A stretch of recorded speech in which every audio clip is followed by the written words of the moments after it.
Okay. And Okay. What was life like when you were a child? it was wonderful. I had a wonderful childhood. And what do you want to know? Do you have any funny stories from when you were a child? Not really. Not any funny stories. Just that I had a good childhood. What were your happiest memories? What was my happiest? Well, I think it was around Christmas time when we were all sent to bed early on Christmas Eve, and then we'd get up early in the morning, and there was the Christmas tree right in the center of the room, and with all the candles on it, and then our relatives would all come, in the daytime, and we'd all sit around the Christmas tree and talk and have a real good time. And of course, at that time, we didn't get very many presents. We got one present, and that was it. But we were very happy because all we looked forward to was a good dinner my mother always made. What was your favorite Christmas present? Favorite Christmas present? Well, my favorite Christmas present was when my mother gave me a great big wicker doll buggy with a big doll. And my sister and I both got one. Hers was dark-haired and mine was a blonde. And that was my favorite Christmas present. Hmm. What was adolescence like?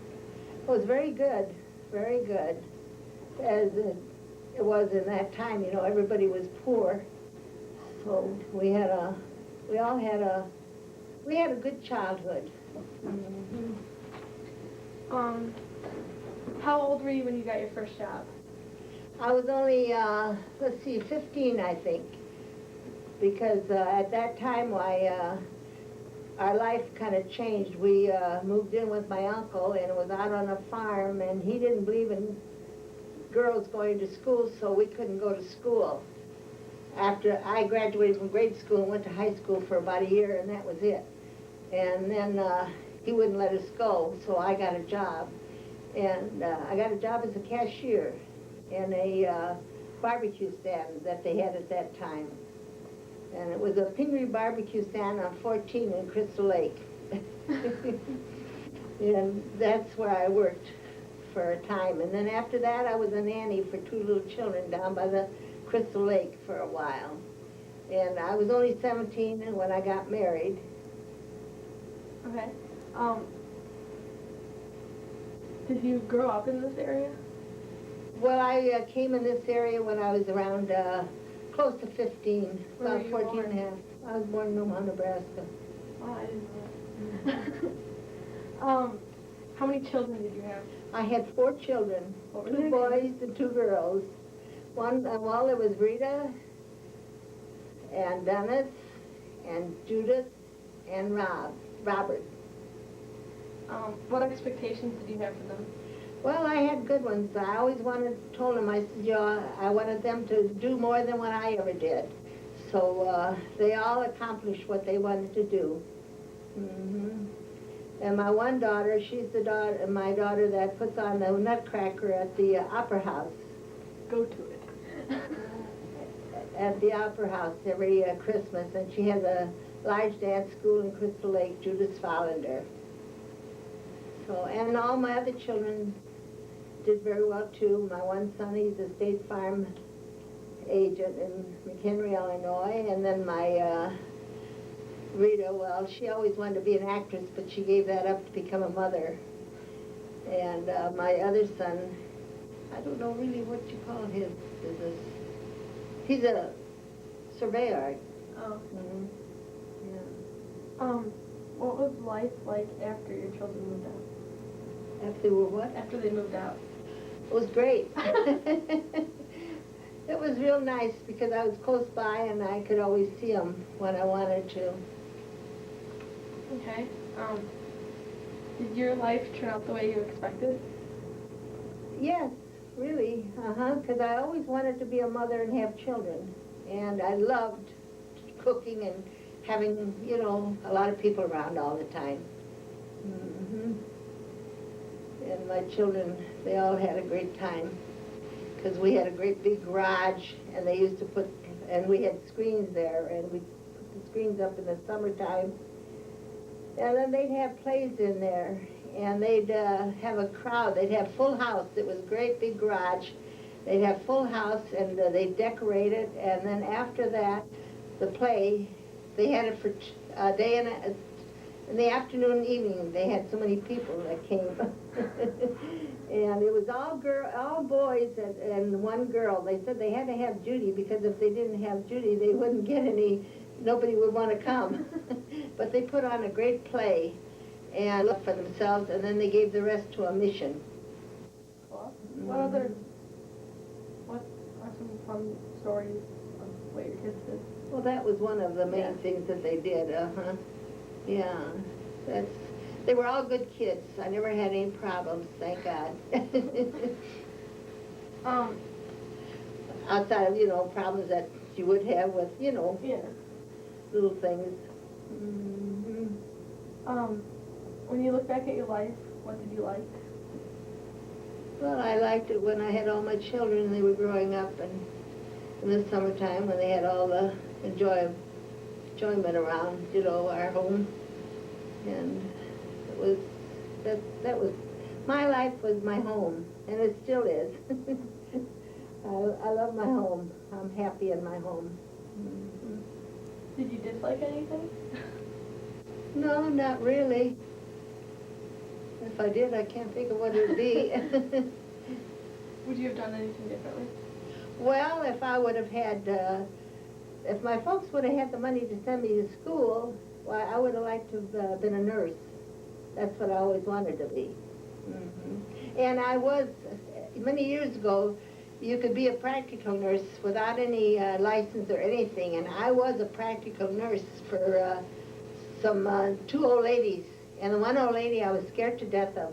She had long gray hair, she looked like me now, and she had long gray hair, beautiful hair, and I was just, for some reason or other, I was just scared to death of her, but I worked there anyway, and one day I asked her, I said, Ann, would you like to have me brush your hair? And she said, oh, I'd love it. From then on, we were real good friends. Mm-hmm. Did you have any other interesting jobs? No, that was about it. Mm-hmm. And that was during Depression, when, people didn't make much money and there wasn't many jobs around. Mm-hmm. What was the highest, how much did you make doing that? Well, being a practical nurse, I made $20 a week. And I had to do everything. I had to do the cleaning, the ironing, the cooking, and taking care of two ladies. One was bedridden. But I loved it. I always liked to take care of older people. I know, now a hamburger's, really expensive. How much were things back then? Oh, they were very cheap. I think pork chops were around 20 cents a pound. And, How much was gas? oh my, I really don't remember, to be honest with you, how much it was, but it was very cheap. Probably 50 cents a gallon, something like that. What historic events have you lived through? Well, I lived through when I was a child, 4 years old. The World War I was going on, and my godfather, I can remember the day he came home after the war was over in 1918. I was about 4 years old. And I can remember when he came home, he threw me up on his shoulders, and I was just thrilled to think that he was home again. Mm-hmm. And then I lived through World War II, and my Cassie's great-grandfather was injured very badly right here in this country. He was shot and nearly killed by a rifle grenade exploding, and it hit 6 people, but he was the only one that was injured bad. And I lived in the Army camp for 10 days with my 2 children, Dennis and Rita. Well, I wasn't supposed to take them along, but I did, and they let me bring them into the camp. And so they had fun there because they were small, real young. And Dennis, we went out walking one day, and there was German soldiers going up and down with the lawnmower. And all of a sudden, I heard one of the German soldiers say, "Mama, go! Mama, go!" And here Dennis was way behind watching the soldiers, and the soldier was trying to get Dennis to go with his mother, so he kept saying, "Mama, go! Mama, go!" What other historic events did you live through? Well, the September 11th, that was the biggest one. Mm-hmm. The saddest one of everything, I think. Sadder than the war? Well, maybe not sadder, but it was a terrible thing because it wasn't people that were in the war. You know, it wasn't soldiers. It was all innocent people that didn't know what was going to happen, you know, that anything like that would ever happen to them. And I think it was terrible. What was the country like during World War I and World War II? Well, at that time, it was all we knew.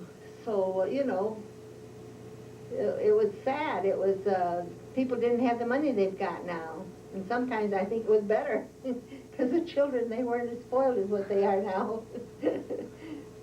We were happy with everything we got. You know, we were happy with what we had.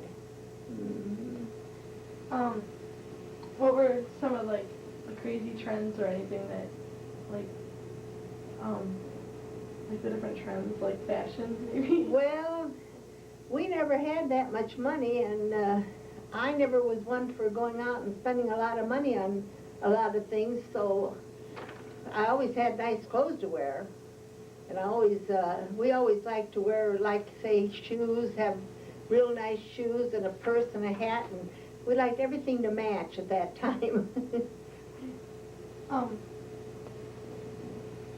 What were holidays like? I mean, like, what'd you do for Easter? Well, we always looked forward to my mother's cooking, and then when I got married, why, the kids looked forward to my cooking, and we just always had a real nice, you know, holidays, all of them. Christmas, and we looked forward to my aunt and uncle coming over, and they'd come over, of course, every Saturday, and then we had a great time because my mother baked bread, and we all had our bath, and after the bath, why, my aunt and uncle would be there, and we'd all get the fresh bread, and they'd have coffee and cake. And my mother, being Danish, and there was a lot of Swedish people around, why, in the evenings, we'd all go to different homes, and they'd either make cake and candy and, you know, different things, and the children was always included, too. And one time when my mother was going to have my brother Donald, why, we were all sent over to the neighbor's house. It was four of, let's see, Aunt Helen, was Aunt, me, Aunt Helen, and Aunt Stella and Uncle. There was three of us. We were all sent over to the neighbor's house, and we came home in the morning because we were supposed to have a surprise at our house. We didn't know we were going to have a new baby. At that time, you didn't know that. And walking home, we met one of the neighbor girls, and she says, "Oh, you got a new baby brother at your house." And my sister said, "I know that. I saw the stork bring him last night." So that was sort of a little funny thing, you know, talk about years later. Yeah, and after that, we had 3 more children in the family. And this is a letter from... Oh, well, I didn't know if you take that along with her or not. Well, you know. yeah, you could explain it, too. Well, this is something that my aunt brought over from Denmark. It was her her father's, and it's Cassie's great-great-great-grandfather. And he was a corporal in the army in Denmark. And this paper is 147 years old. And I thought Cassie might like to see that. What it is, what it says, I don't know because it's in Danish. It came from Denmark. And this was a red, what do you call these things they put Like a on? wax. Yeah, uh-huh. Yeah, but it turned out black there. How did you spend your summers when you were a child? Oh, we used to go outside and play a lot. We always went outside and played. What games did you play? And, well, we used to play statue. I don't know if you know what that is.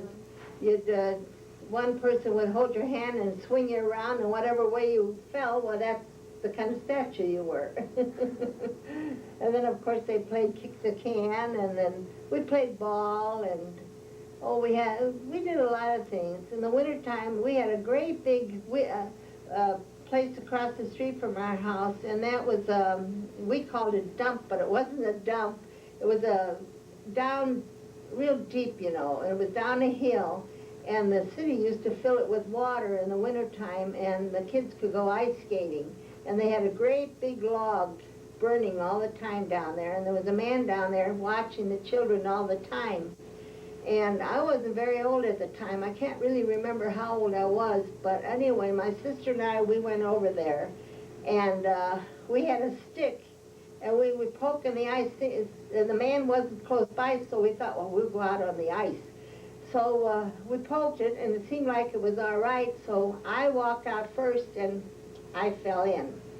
And of course, it was nothing but dirt underneath, so you kept, you know, and it wasn't that frozen yet, so I was stuck there in that dirt, and it was just luck that that man was down there, and he came and got me out of it.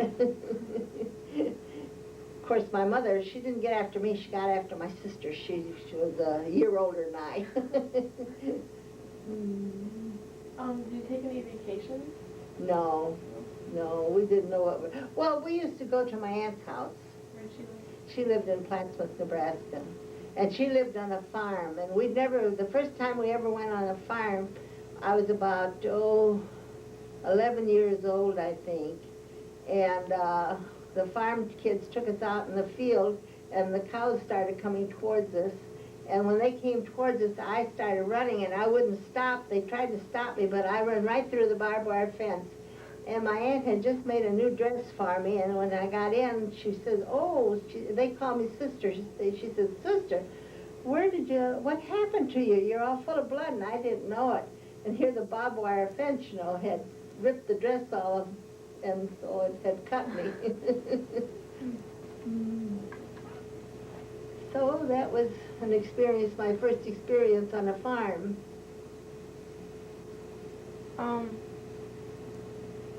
Where are all the places that you have lived? I know you lived in Florida. Oh my, well, I've lived in, where I've lived? Yeah. Oh, I lived in Florida, and I lived in Rockford, and I lived in McHenry, and now I live here in Woodstock.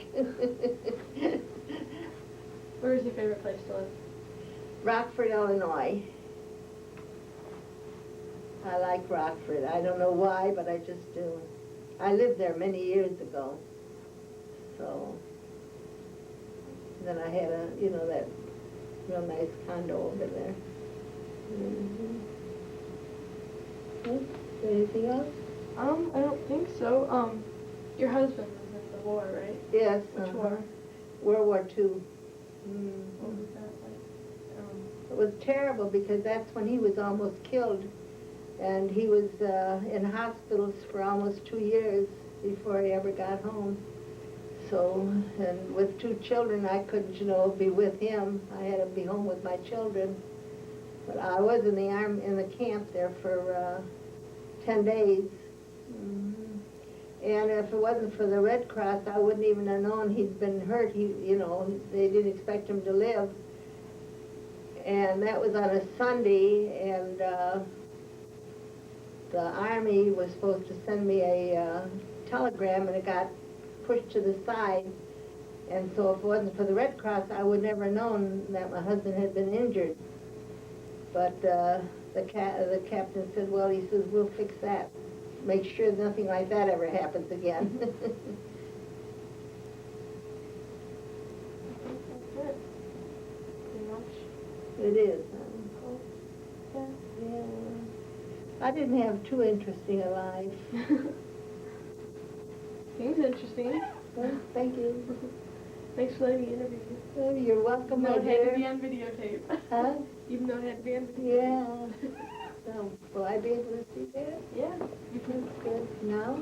Oh, I don't know. Let's see. Can you turn it off?